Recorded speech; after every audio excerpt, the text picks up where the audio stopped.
Buonasera, bentrovati a Primus Inter Pares, appuntamento del mercoledì, gruppo TV7, come di consueto vi ricordo, siamo in diretta sulla pagina Facebook.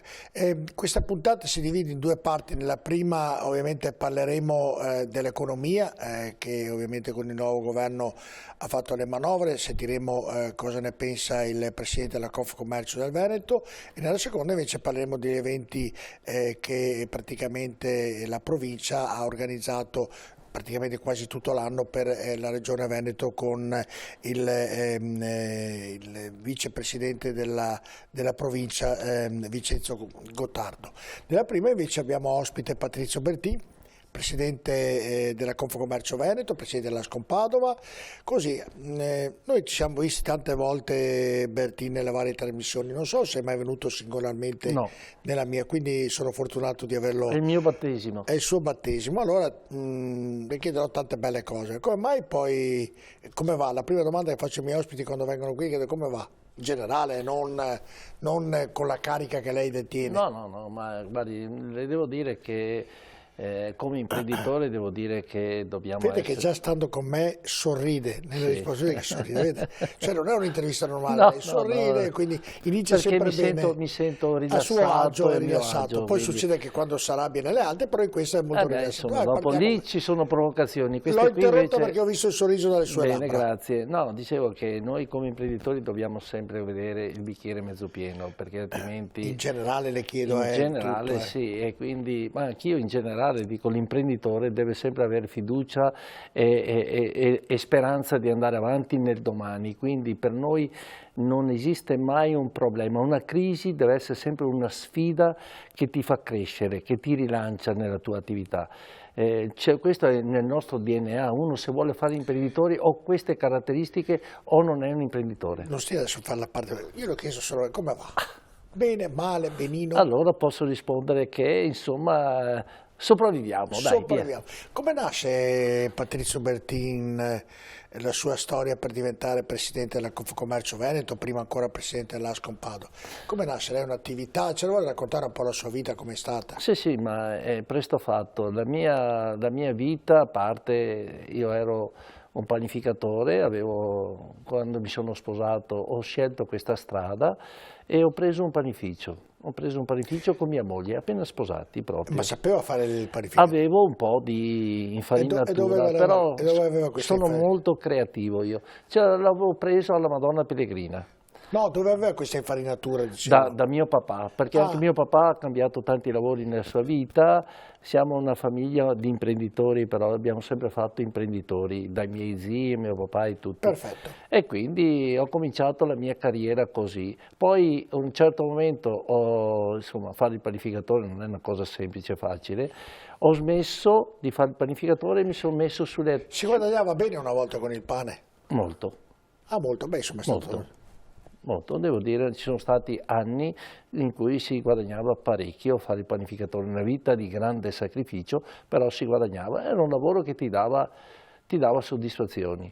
Poi ho smesso di fare questo lavoro e mi sono messo su attività di negozi e ho aperto negozi, ne avevo aperti 7, panetterie a Padova e poi insomma... Da solo? Con mia moglie, sempre con mia moglie. Intendo nel nucleo familiare. Nucleo familiare. 7 negozi di pane. Avevo 7 negozi di panetterie, sì. Il pane che noi potevamo chiamare pane Bertì allora. Sì, esatto. Più o meno. Però diciamo che nel mio percorso sono sempre stato, posso dirlo, abbastanza bravetto, perché ho sempre stato accompagnato da mia moglie che è ancora più brava di me e quindi mi ha sempre diciamo, assistito, mi ha sempre incoraggiato anche nei momenti... Quindi nasce così. Poi io sono sempre stato un po' combattivo, diciamo, e non so se vi ricordate, quando è venuto il presidente, mi sembra Ciampi, Piazza Ermitani è stata chiusa con i licardini, no? È stata chiusa a metà. E io avevo una panetteria in Piazza Ermitani, no? Boulangerie Carlotta, e avevo chiesto, sollecitato più volte al comune di aprirla, perché prima era un attraversamento anche attraversavano le auto, poi ho detto beh, o la fate pedonale e pedonalizzate tutto, o altrimenti lasciare un tronco morto così non ha senso. E allora cosa ho fatto? Dopo aver sollecitato l'amministrazione più volte, ho fatto il funerale di Piazza Ermitani e ho portato una bara fatta di cartone, un simbolico, e l'ho portata in comune. Allora il sindaco era Zanonato e l'assessore al commercio era Pieruzza, no?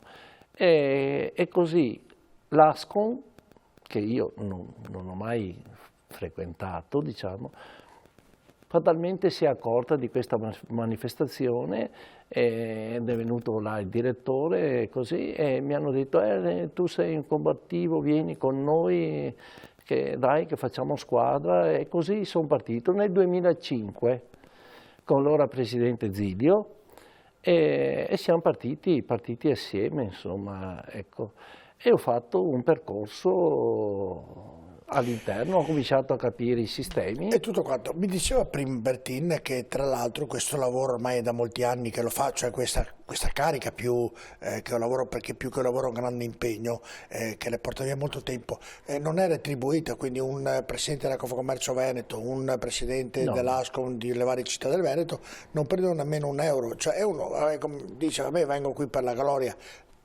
Non è che sia molto gratificante. Questo lavoro qui, di come Confcommercio Padova, è diciamo volontariato, ma come tutti i miei colleghi, è volontariato puro. E anche a livello regionale... È per questo che non vuole farlo nessuno. Beh, insomma... No, perché se c'è qualcosina da prendere vedrà che ha la fila. Sì, basta solo... Beh, una volta, prima di me, quando siamo entrati nel 2005, i presidenti erano stipendiati. Sì, no, io adesso non dico il stipendio, però un rimborso solo No, avevano stipendi anche abbastanza corposi. Quando nel 2005 con Zilio abbiamo deciso assieme di dire no, qui stipendi non se ne fanno, è volontariato, anche perché c'era un sistema da rimettere in piedi, non so se vi ricordate tutte le vicissitudini del momento. La struttura Bertin dell'Ascom avrà delle segretarie, avrà delle persone che comunque sono stipendiate, no? Sì, la struttura è stipendiata e ci mancherebbe, sono 120 dipendenti e abbiamo solo diciamo, i livelli apicali non hanno stipendio, non hanno niente, neanche rimborso spese. E senta, in tutti questi anni cosa hai imparato? Ho imparato molto. Tipo? Ho imparato molto perché mi è servito anche a far crescere anche la mia autostima, a far crescere anche diciamo, il rapporto con altre persone, anche con istituzioni, quindi diciamo che per me è stato un master. Dopo insomma, anche la mia capacità di apprendere velocemente, però insomma, mi sono trovato sempre bene e è una cosa che ti arricchisce da questo punto di vista, sì. Quindi Bertin bravo come panettiere, bravo anche come presidente, perché... Questo lo devono dire gli altri se sono... Sì, era bravetto, mi è riuscita bene. Non mi sfugge nulla Bertin, questa puntata non mi sfuggerà nulla, le garantisco. Ma al di là di questo, che compito ha un presidente della Confcommercio?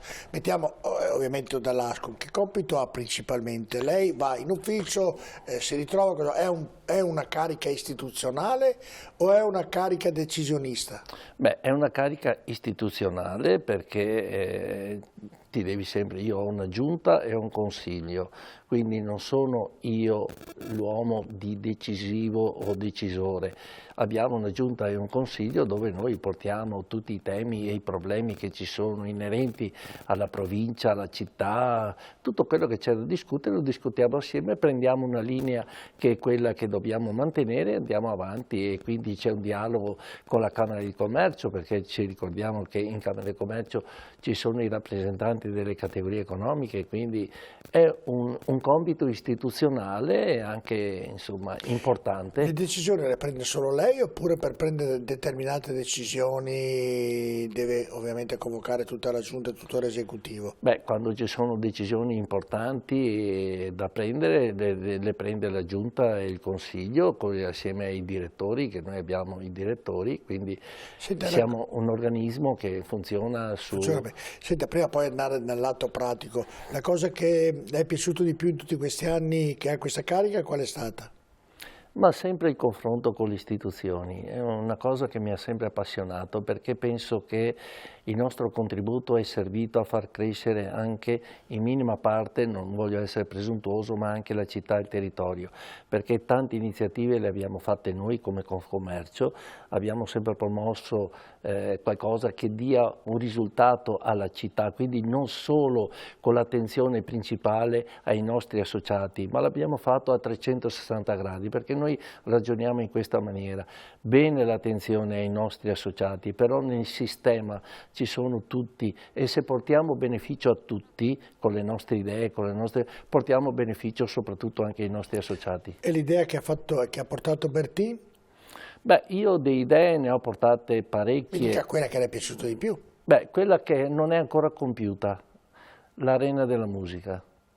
Sono 8 anni che mi batto per l'Arena della Musica perché... C'erano soldini là, È lì, ma vabbè, però è un progetto che Quella non l'ha fatta, mi dica quella che ha fatto. Beh, quelle che ho fatto, noi abbiamo fatto... No, quella che le è piaciuta di più, dopo ne parleremo. Beh, insomma, io mi sembra che siano 9 anni fa, ho portato per la prima volta in Italia e a Padova il Black Friday, che era una cosa che non era conosciuta in Italia, era solo così, diciamo, a livello nazionale. In questi giorni, quindi... E in questi giorni, quindi quello l'ho portato io a Padova perché su viaggio a New York... Ma gliel'hanno rubato tutti poi qui a Padova. Va bene, insomma, ma è giusto, una cosa quando funziona va bene per tutti. Poi abbiamo fatto la notte dei colori, iniziative ne abbiamo fatte parecchie. No, le ho chiesto solo quella che le piaceva di più a lei. Black Friday. È fra l'altro una cosa che ha avuto un ottimo risultato. Non volevo raccontare anche altre cose, però no, va bene. No, quella che mi è piaciuta di più. Andiamo con noi, mi racconti le altre cose, e poi la vado a salutare. No, dopo abbiamo fatto la notte dei colori, comunque non sono cose che diciamo appartengono solo a me, è sempre la mia struttura. Dall'Ascom alla Confcommercio, la notte Veneto, dei Padova, colori, una grande collaborazione sempre comunque, abbiamo fatto il mercato europeo in Prato della Valle, insomma iniziative ne abbiamo portate parecchie. Senta, da gran lavoratore, perché come diceva giustamente lei, quando ha intrapreso il lavoro di panettiere era un lavoro pesantissimo, al di là del guadagno che ovviamente poi è la logica conseguenza, nell'entrare in questa fase specifica della sua vita ha avuto anche la fortuna, non so se per lei è stata una fortuna, di conoscere persone importanti, di certe cariche dello Stato importanti. Qual è quella che l'ha affascinata di più? Ne ho conosciute parecchie. Le ho chiesto quelle che le ha Ne ho conosciute parecchie, facevo un po' di sintesi dopo, cercando quella che mi ha affascinato di più. Diciamo che l'incontro che mi è piaciuto di più, perché è stato abbastanza anche intenso come incontro, è stato a Roma quando ho incontrato Renzi. Renzi perché era reduce da un incontro qui a Padova con il sindaco Giordani. Diciamo Renzi è stato quello che l'ha affascinata di più. Sì, è quello che mi ha dato diciamo anche più... Senta, ha parlato bene della moglie, è sposato, 3 figli, e con loro quanto tempo dedica? Moltissimo, perché ho una bellissima nipotina. Anche la possibilità, nonostante questo lavoro, di fare anche il nonno. Sì, per me diciamo il weekend è sacro, cerco sempre di tenermi libero. Non va allo stadio a vedere la partita? Qualche volta sì, vado a soffrire anch'io come tutti. Lì soffre, ma era solo capire se rimaneva sempre a casa tutto il weekend. Tutto il weekend, però cerco sempre, perché per me un punto importante è la qualità della vita. E ognuno deve saper fare questo tipo di, porre questo tipo di attenzione alla propria vita. La qualità della vita è qualcosa di Cosa ha insegnato ai suoi figli? Ai miei figli ho insegnato a lavorare, prima di tutto, alla serietà, a comportarsi bene e devo dire che l'impegno anche e soprattutto nella famiglia. Io dico che ho una bella famiglia, me lo dico con soddisfazione. Quindi se io trovo i suoi figli sono stato fortunato e realizzato. Se io trovo i suoi figli e chiedo com'è vostro papà Patrizio, tutti mi diranno bene ovviamente, no? Lo spero. No, non deve sperarlo, dove è DBC, ci magherebbe ovviamente, vede che ne faccio, e quindi una bella famiglia che ovviamente è la base, è la base poi della vita, è la base di tante belle cose che accadono a ogni persona, se ha la bella famiglia ovviamente è anche aiutato in questo. Abbiamo conosciuto un Patrizio Bertin diverso, credo di aver chiesto tutto, non le chiedo quando era giovane cosa faceva, altrimenti magari scopriamo tutti il vaso di Pandora, è meglio non farlo. No, sto scherzando ovviamente, perché mi permetto, tra l'altro, quando ho una persona in questa trasmissione che conosco da molto tempo e mi lega anche un'amicizia, delle volte non sono molto professionale, faccio qualche battuta che è al di là, chiedo bene, chiedo scusa se magari non è nei canoni professionali che questa trasmissione richiede. Va bene. Adesso andiamo invece alle cose più importanti. Il governo ha fatto la manovra, l'ha approvata, ora andiamo a vedere questo servizio e poi cominciamo a discutere la parte della trasmissione. 35 miliardi di euro nella manovra di bilancio 2023 snocciolata nella mattinata del 22 novembre dal Presidente del Consiglio Giorgia Meloni, dopo solo un mese dall'insediamento del nuovo governo, un provvedimento che secondo il Premier ricalca il bilancio familiare con due grandi priorità. La crescita, che ovviamente significa soprattutto mettere in sicurezza il tessuto produttivo, che significa incentivare il lavoro, che significa premiare chi in un momento di difficoltà si rimbocca le maniche con riconoscimenti, con attenzione da parte dello Stato e delle istituzioni, e l'altra grande priorità è la giustizia sociale, e cioè a dire l'attenzione alle famiglie e una particolare attenzione ai redditi più bassi e alle categorie più fragili. La massima voce di spesa di questa legge finanziaria riguarda il contrasto al caro energia. 21 miliardi sono stati infatti dedicati all'aumento del credito d'imposta per le imprese e alle bollette calmierate per famiglie fino ai 15.000 euro. La seconda grande voce di spesa riguarda il taglio del cuneo fiscale e quindi del costo del lavoro. La terza ingloba la famiglia e la natalità con 1,5 miliardi di euro di investimento. L'assegno unico viene aumentato del 50% per il primo anno di vita del bambino e per 3 anni per le famiglie numerose. Il congedo parentale incrementa di un mese retribuito all'80% fino ai 6 anni di vita del bambino. Agevolazioni anche per le famiglie con figli disabili. E poi un altro grande tema, quello delle pensioni. Tra le novità, dal 2023 ci sarà una rivalutazione delle pensioni minime e si potrà andare in pensione anticipatamente a 62 anni ma con 41 anni di contributi. Ma anche qui con dei paletti di buonsenso, il più importante dei quali è che per chi decide di entrare in questa finestra, fino a maturazione dei requisiti non potrà prendere una pensione superiore a 5 volte la minima. Il presidente del Veneto Luca Zai applaude alla nuova manovra. Una manovra che vorrei ricordare che su 35 miliardi ne dedica 21 al caro bollette, che se facessimo il conto della spesa o dividessimo per le regioni sono 800-900 milioni per regione, vuoto per pieno. Ovviamente non sarà così, il che non significa che non sia un intervento veramente poderoso. Dall'altro ben venga anche questa presa di posizione sul reddito di cittadinanza, accompagnando ovviamente all'occupazione quelli che possono andare a lavorare dai 18 ai 59 anni, e direi che è una manovra di buon senso, performante, e sicuramente ci aiuterà a uscire da un periodo storico che è segnato, come dico spesso, da due cigni neri, cioè il Covid e la guerra, che stanno pesando moltissimo.